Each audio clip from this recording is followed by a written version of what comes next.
Bonsoir. Au sommaire de cette édition, la journée de vulgarisation des conventions de la CEDEAO. Conakry abrite les travaux au moment où la capitale coordonne la riposte contre la fièvre Ebola.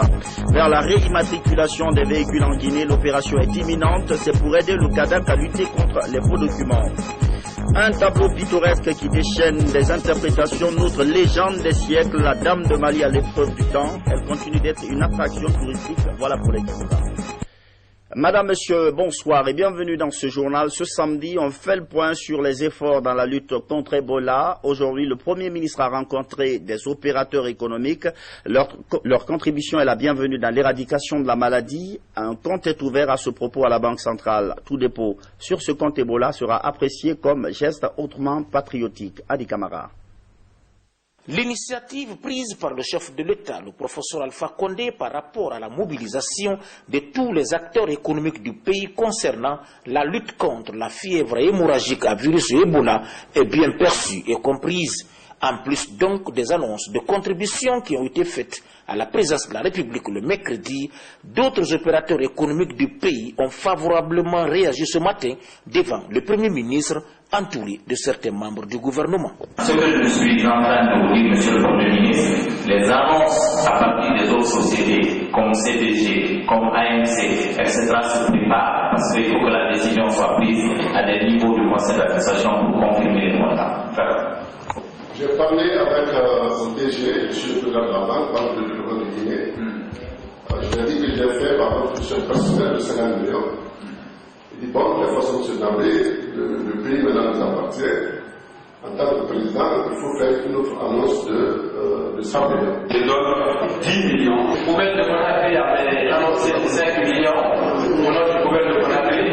Et aujourd'hui, au nom du président fondateur du gouvernement de Conakry, il a donné de sa propre poche 15 millions, déjà 5 ou 5 millions, ça fait 20 millions. En plus des 100 millions annoncés par le PDG, nous nous engageons à offrir de l'eau minérale Koya à tous les centres de traitement Ebola du pays. Pour le départ, nous contribuons pour un montant de 100 millions. La société s'engage pour le départ. Face donc à ces contributions volontaires, le Premier ministre, chef du gouvernement, s'est dit satisfait du geste.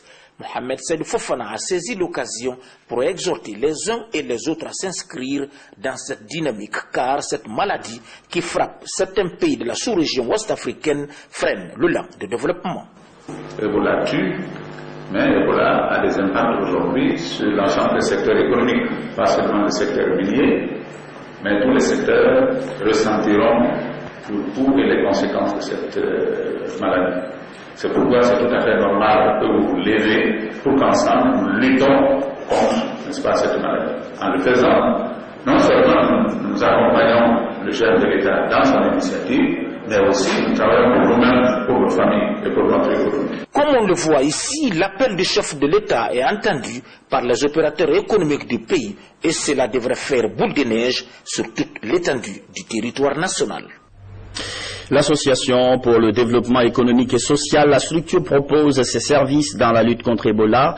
Elle a organisé ce samedi une campagne de sensibilisation dans la commune de Matoto. Les membres ont bravé la pluie pour mener cette opération. Habib Cham, Lansana Bissiri Bangoura. Porte d'entrée de la fièvre Ebola en Guinée, la forêt est particulièrement affectée par l'épidémie face à certains citoyens incrédules.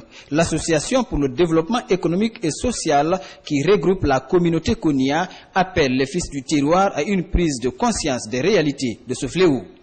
Nous savons tous que notre pays est actuellement frappé par la fièvre hémorragique à virus Ebola, causant des centaines de morts dont le plus grand nombre est de la Guinée forestière malgré la volonté du gouvernement pour la convaincre. Nous mettons cette rencontre à profit pour annoncer notre volonté d'accompagner le président de la République, le professeur Alpha Condé. Cette campagne de sensibilisation débute à Conakry et l'ADESO compte la poursuivre dans toutes les régions du pays. Toutes ces femmes qui sont venues comme ça sont des messagers qui vont aller transmettre notre message au sein des familles et éventuellement à l'intérieur du pays. Ebola, c'est de la réalité. Cette maladie-là peut décimer toute une famille. Vaincre le virus Ebola est aussi une préoccupation des artistes du pays. Comme ses pairs, Massebe Kamara est venu s'associer au combat de l'ADESO. Nous, artistes du Konya, nous vous invitons à vous joindre à l'ADESO pour combattre le virus Ebola.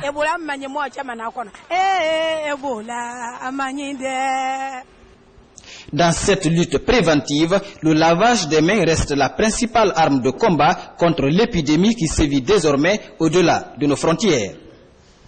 Pendant ce temps, se tient à Conakry la journée de vulgarisation des protocoles et conventions de la CEDEAO, une rencontre pour revoir la question du processus d'intégration dans la sous-région, à un moment où l'actualité tourne autour de la riposte contre Ebola. Ramatoulaye Touré.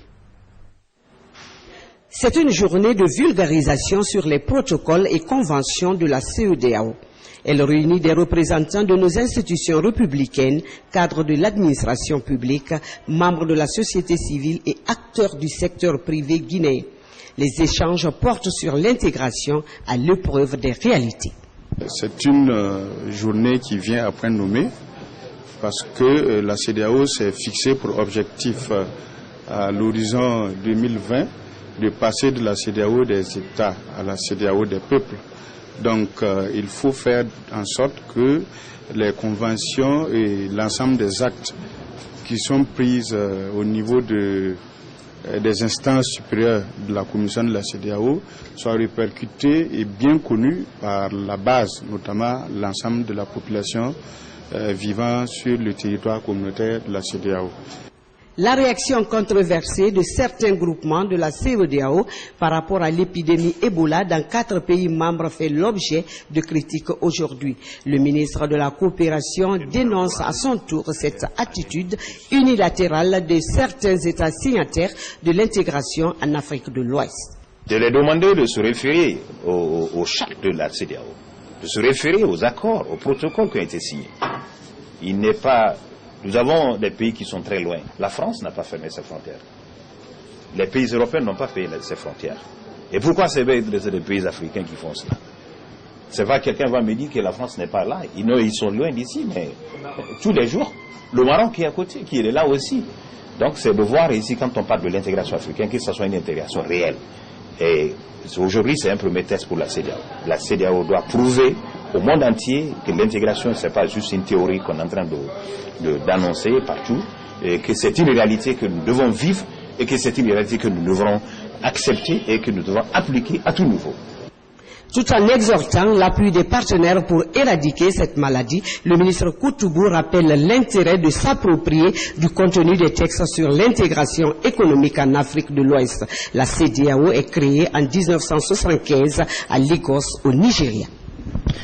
Cette année, il n'y aura pas de pèlerinage pour la Guinée. Le Hajj 2014 est annulé à cause du virus Ebola. L'annonce a été faite par le secrétaire général aux affaires religieuses. L'Arabie Saoudite décide de ne pas accorder de place aux pays touchés par l'épidémie. Abdoulaye Diallo. C'est officiel. Le pèlerinage au lieu saint de l'islam n'aura pas lieu cette année pour les pays victimes de la fièvre hémorragique à virus Ebola. Pour la Guinée, c'est une première. Les autorités religieuses qualifient la situation de destin. Si nous n'avons pas pu faire le pèlerinage cette année, c'est conformément au destin.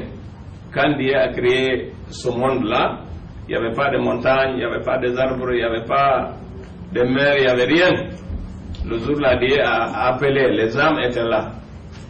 Toute âme qui a répondu qu'elle sera en Arabie Saoudite pour le pèlerinage, quelle que soit la longueur de la vie, tu viendras faire le pèlerinage. Si la Guinée avait répondu en 2014, on va faire le pèlerinage, ceux qui ont répondu iront en Arabie Saoudite. Ceux qui n'ont pas répondu ne pourront pas aller.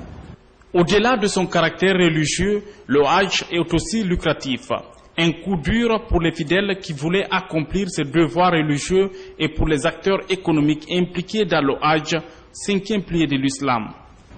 Nous sommes, il a dit, un peu les plus concernés, parce que nombreux sont les agences qui déjà, même certaines, avaient encaissé des versements de pèlerins, parce que vous auriez à parler de tout ça.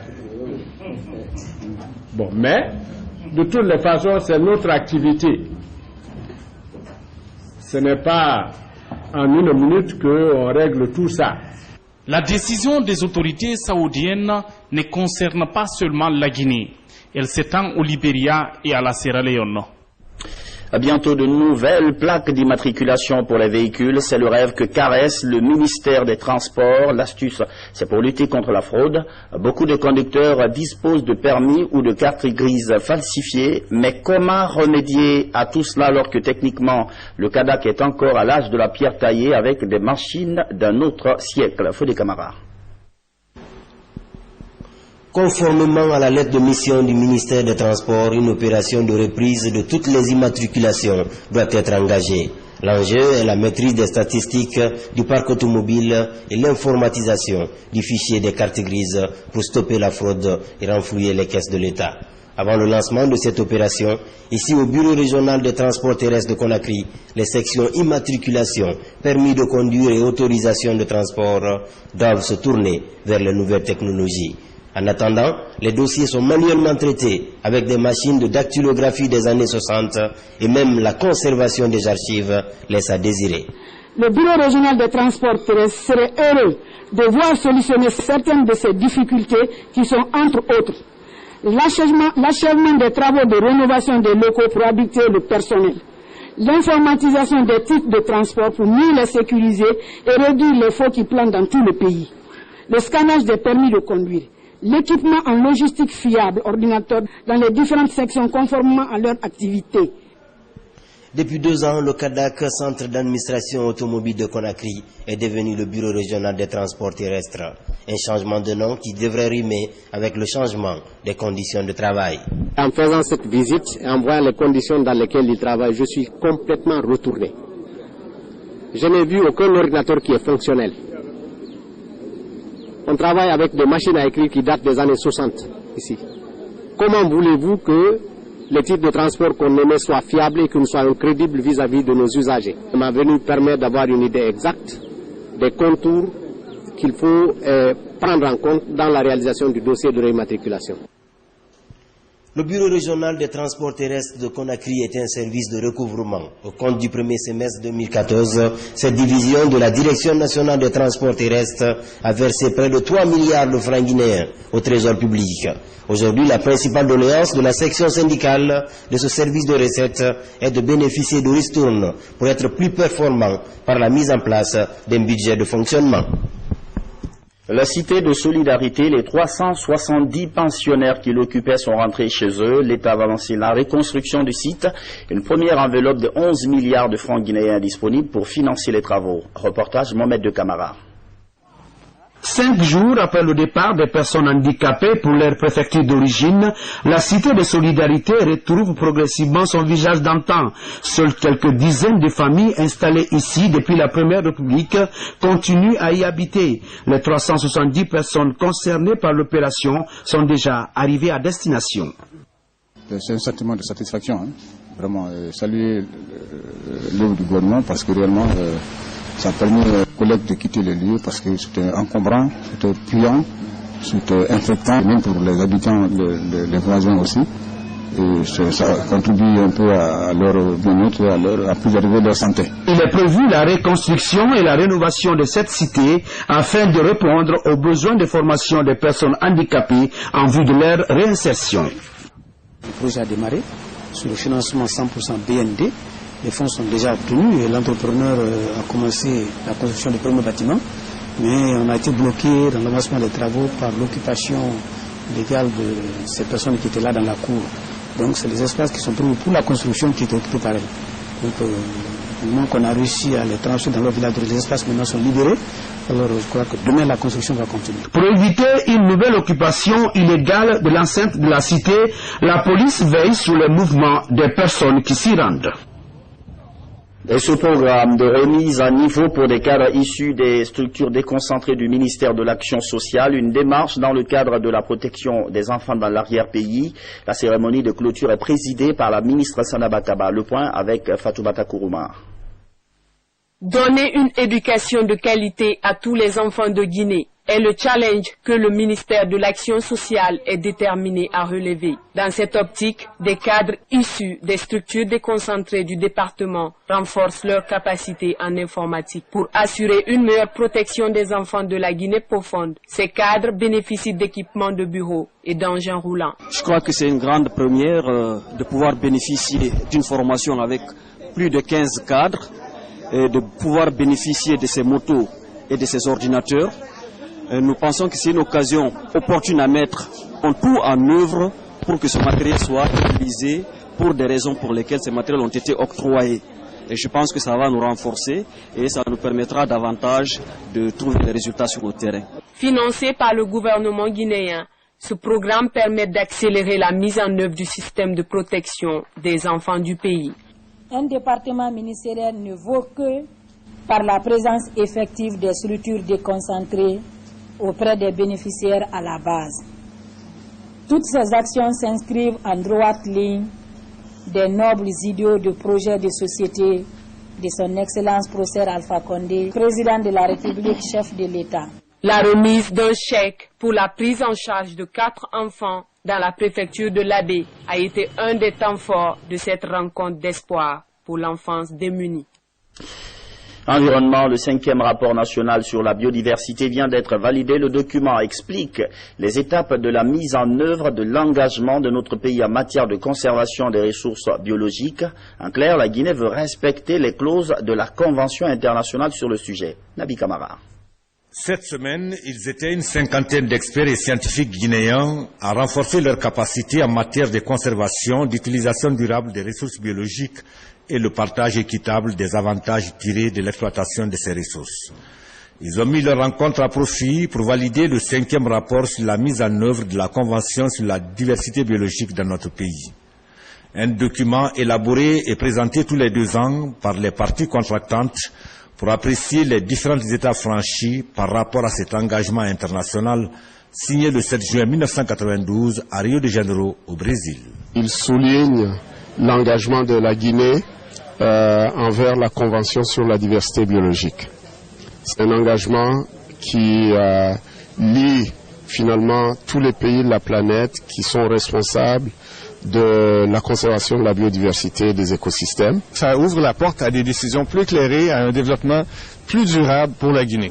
Le secrétaire général du ministère de l'Environnement, des Eaux et Forêts a apprécié ce travail des experts avant de saluer et remercier les partenaires dans l'élaboration de ce 5e rapport sur la mise en œuvre de la Convention sur la biodiversité en Guinée. A signaler que cette formation a été initiée par le ministère de l'Environnement, des Eaux et Forêts en collaboration avec le PNUD. Le regard presque baissé mais suffisamment expressif, la Dame du Loura continue d'alimenter curiosité et interprétations diverses. Cette beauté de pierre sculptée par la nature sur un des flancs du mont Loura est aussi une véritable attraction touristique. Reportage à Mali sur cette légende des siècles de Mamadou Alpha Baldé. Elle est découverte depuis 1954 par Alpha Mamadou Sellou Dieng, dernier chef de canton de Mali. La Dame de Loura est l'un des sites touristiques les plus connus de Guinée. Située à 1538 mètres d'altitude, la Dame du Mont Loura est jusque-là mystérieuse. Elle est sujet à plusieurs interprétations. C'est une femme, je m'excuse, infidèle. Le jour de son mariage, elle était épousée par un marabout. Bon, un jeudi nuit, le même jour du mariage, elle a demandé à son mari d'aller rendre visite à ses parents. Donc, avec un plan copieux, le marabout dit: ah, tu viens d'arriver vraiment, tu peux rester tranquille pour le moment. Vers 3h, 4h du matin, elle abandonne son futur mari et se dirige vers son amant. Bon, avant qu'elle n'arrive, elle était transformée en pierre, ce que vous voyez là. Il faudrait valoriser ce site parce que ce site peut avoir un caractère culturel, sûrement scientifique, comme aussi les historiens peux vous dire autre chose. Même si le comité national de l'UNESCO est informé de l'existence de cette image, mais nous devons le réécrire afin que cette image soit connue davantage à travers le monde. La dame du Mont Loura, c'est aussi son jeu de cache-cache. Parfois invisible, elle serait jalouse et par moments hostile à la visite de certaines personnes. Fodé Camara, c'est le nom du nouvel ambassadeur de la Guinée en Sierra Leone. Il a présenté récemment ses lettres de créance au président Ernest Bai Koroma. Marthe Morat Camara revient sur cette cérémonie. Au cours de l'audience, le diplomate guinéen a exprimé la ferme détermination du chef de l'État, professeur Alpha Condé, de développer et de renforcer les relations fraternelles et historiques unissant les deux pays en vue d'imprimer une nouvelle dynamique pour la concrétisation de l'intégration socio-économique et des échanges culturels entre les deux États. Il a réitéré son engagement personnel et sa disponibilité à contribuer efficacement au raffermissement et à la diversification des relations fécondes entre la Guinée et la Sierra Leone. L'ambassadeur guinéen s'est surtout focalisé sur la consolidation des liens de bon voisinage et la réactivation de la grande commission mixte de coopération entre les deux pays. Le président Dr Bai Koroma a hautement apprécié les efforts louables consentis par le professeur Alpha Condé dans le cadre des réformes institutionnelles amorcées. Le président léonais a surtout rassuré de son soutien inconditionnel aux opérations conjointes, notamment la réforme des forces de défense et de sécurité, la réalisation des infrastructures d'intégration dans l'espace Mano, la lutte contre les grandes épidémies, y compris la fièvre hémorragique Ebola, l'harmonisation des politiques de développement des ressources naturelles, ainsi que la consolidation de la paix, de la sécurité et des acquis démocratiques. Autre diplomate guinéen a présenté ses lettres de créance récemment, c'est Djigui Camara. Lui, il est accrédité en Angola, un pays avec lequel la Guinée entretient de très bons rapports. Mozambique, pouvoir et rébellion ont décidé de tourner la page de 2 ans d'instabilité. Le pays devrait ouvrir un long couloir de tranquillité avec cette signature d'accord de paix entre les deux parties. Les nouvelles de l'Afrique en bref avec nos confrères d'ITV.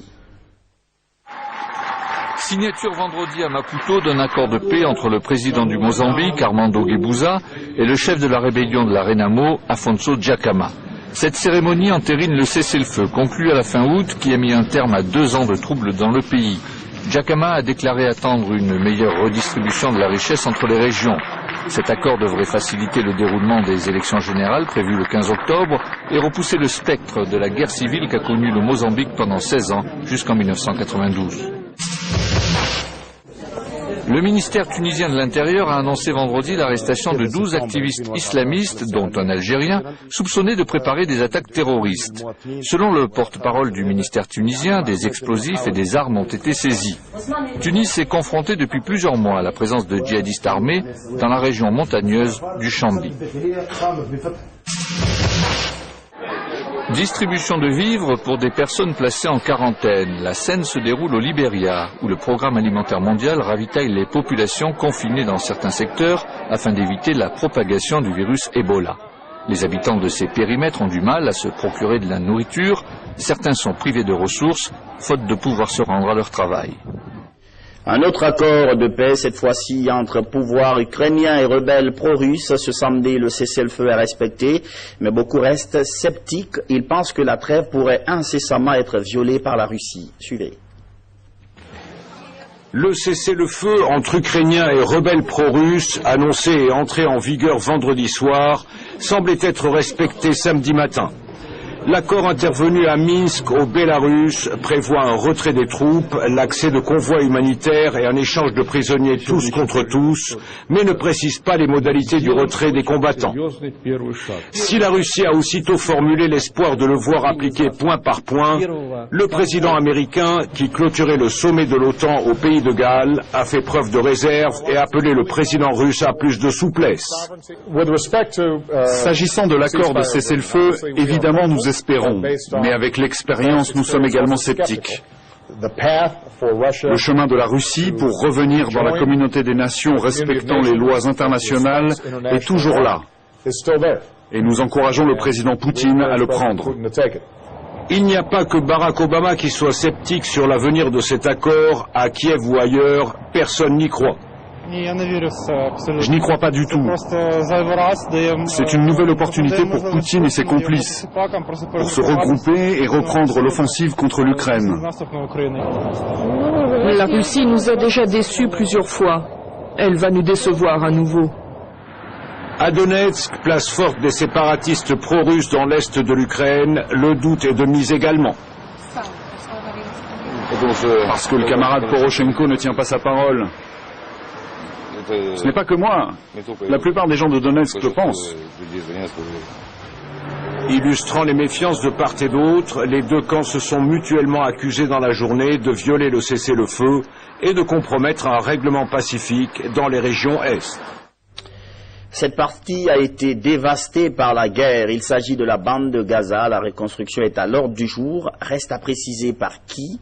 Plusieurs infrastructures économiques et d'éducation sont touchées. Compliquées pour la reprise des classes. Suivez. Après les bombes, l'heure est au bulldozer à Gaza. Alors que les habitants de l'enclave constatent l'étendue des dégâts, des experts avancent des chiffres impressionnants.